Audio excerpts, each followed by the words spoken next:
বাংলাদেশের কূটনৈতিক অঙ্গনে এক দীর্ঘ বিরতির পর আবারও রচিত হতে যাচ্ছে এক নতুন ইতিহাস। সাধারণ যে কোনো দেশের রাষ্ট্রদূত বা হাই কমিশনারের নিয়োগের ক্ষেত্রে পেশাদার কূটনীতিবিদদের বেছে নেওয়া হয়, কিন্তু এবার সেই চিরচেনা পথ ভেঙে নতুন পথে ছক কষল নয়াদিল্লি।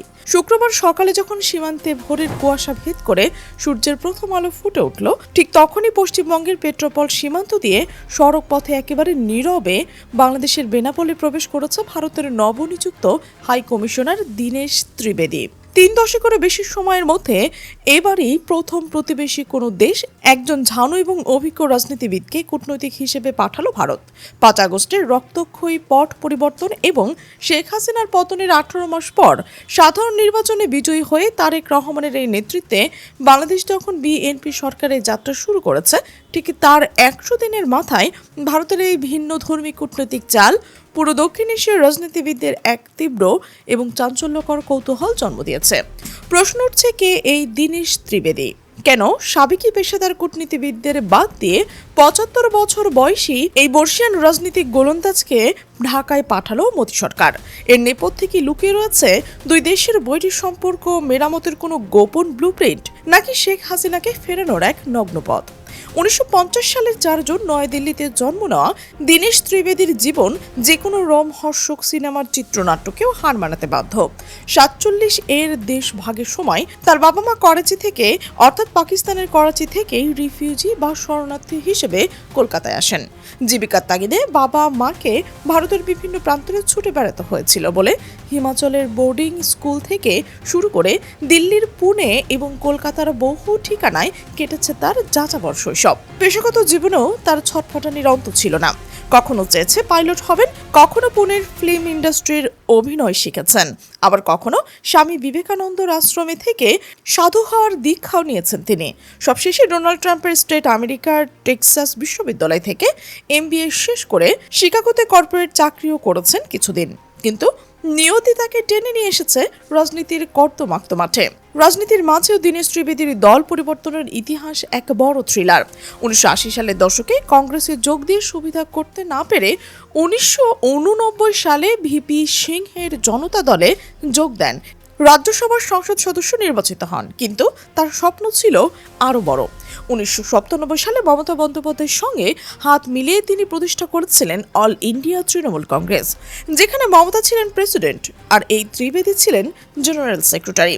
2009 সালে মনমোহন সিংয়ের মন্ত্রিসভায় প্রথমে স্বাস্থ্যমন্ত্রী, 2011 সালে মমতার ছেড়ে দেওয়া রেল মন্ত্রণালয়ের ক্যাবিনেট মন্ত্রীর দায়িত্ব পান তিনি। কিন্তু এই রেল মন্ত্রিত্বই তার রাজনীতির জীবনে এক মরণ ফাঁদ হয়ে দাঁড়ায়। রেলমন্ত্রী হয়ে তিনি ট্রেনের টিকিটের দাম বাড়িয়ে দেন, যা পশ্চিমবঙ্গের তৎকালীন মুখ্যমন্ত্রী মমতা বন্দ্যোপাধ্যায় তীব্র ক্ষোভের কারণ হয়ে দাঁড়ায়।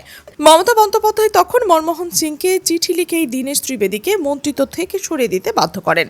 এই একটি ঘটনায় যেন তার রাজনৈতিক জীবনে চলমান গতির এক চরম বাঁক তৈরি করে দেয়। এই নাটকের পর মমতার সাথে দীনেশের মায়ার বাঁধন আলগা হয়ে যায়।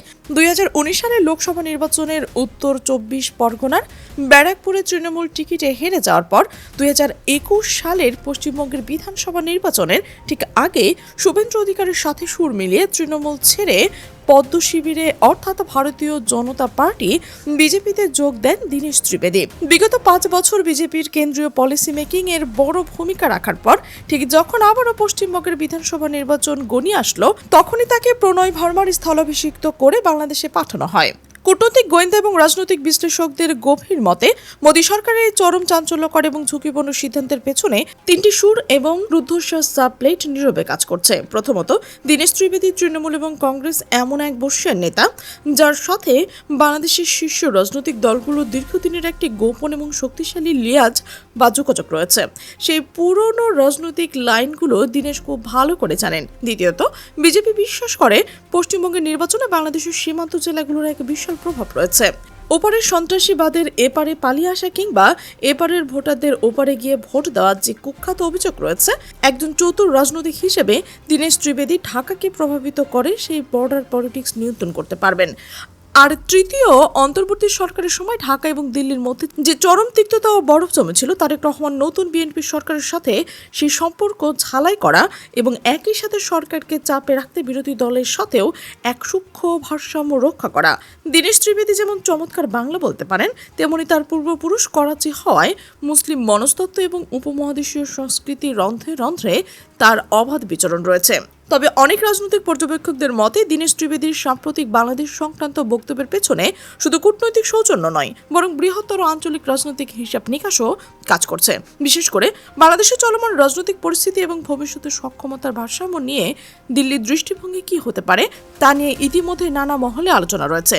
বৃহস্পতিবার কলকাতার নেতাজির ভবনে শ্রদ্ধা নিবেদন শেষে সাংবাদিকদের সাথে কথা বলতে গিয়ে দীনেশ বলেন, গণতন্ত্র নিয়ে ভারতের 140 কোটিরও বেশি মানুষ যে স্বপ্ন দেখে, বাংলাদেশের প্রায় 20 কোটি মানুষেরও একই ধরনের প্রত্যাশা রয়েছে। তিনি আরও বলেন, দুই দেশের সম্পর্কের ক্ষেত্রে ভুল বোঝাবুঝির কোনো সুযোগ নেই, প্রয়োজন পারস্পরিক শ্রদ্ধা, আন্তরিকতা এবং সহযোগিতার মনোভাব। তার এই বক্তব্যকে অনেকেই ভারত বাংলাদেশ সম্পর্কের প্রতি এক ইতিবাচক বার্তা হিসেবে দেখছেন, কারণ দুই দেশের মধ্যে ঐতিহাসিক, সাংস্কৃতিক, অর্থনৈতিক এবং কৌশলগত সম্পর্ক দীর্ঘদিন ধরেই অত্যন্ত গুরুত্বপূর্ণ।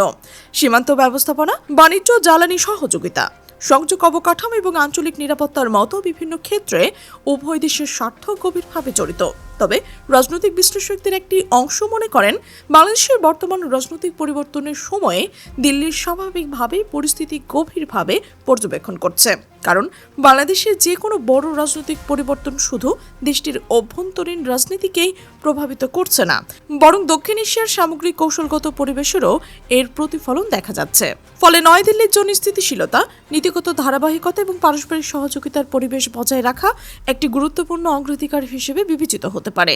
এই প্রেক্ষাপটে দীনেশ ত্রিবেদীর বক্তব্য কেউ কেউ একটি সাধারণ কূটনৈতিক বার্তা হিসেবে দেখছেন, আবার অন্যরা এটিকে বৃহত্তর রাজনৈতিক সংকেত হিসেবে ব্যাখ্যা করছেন। বিশেষ করে বাংলাদেশের রাজনৈতিক ভবিষ্যৎ, প্রধান রাজনৈতিক শক্তিগুলোর ভূমিকা এবং দ্বিপাক্ষিক সম্পর্কের সম্ভাব্য দিক নির্দেশনা নিয়ে যে আলোচনা চলছে, তার মধ্যে এই মন্তব্য নতুন মাত্রা যোগ করছে। সব মিলিয়ে বলা যায়, দীনেশ ত্রিবেদীর বক্তব্যে প্রকৃত তাৎপর্য সময়ের সঙ্গে আরও স্পষ্ট হবে। তবে এতটুকু নিশ্চিত যে বাংলাদেশের বর্তমান একটি গুরুত্বপূর্ণ রাজনৈতিক রূপান্তরের মধ্যে দিয়ে যাচ্ছে এবং এই প্রক্রিয়াকে ঘিরে আঞ্চলিক এবং আন্তর্জাতিক বিভিন্ন পক্ষ নিবিড়ভাবে পরিস্থিতি পর্যবেক্ষণ করছে। এখন দেখার বিষয়, ঢাকা ও দিল্লি ভবিষ্যতের চ্যালেঞ্জ এবং সম্ভাবনাকে কিভাবে পরিচালনা করে এবং দুই দেশের সম্পর্ক কোন দিকে এগিয়ে যায়।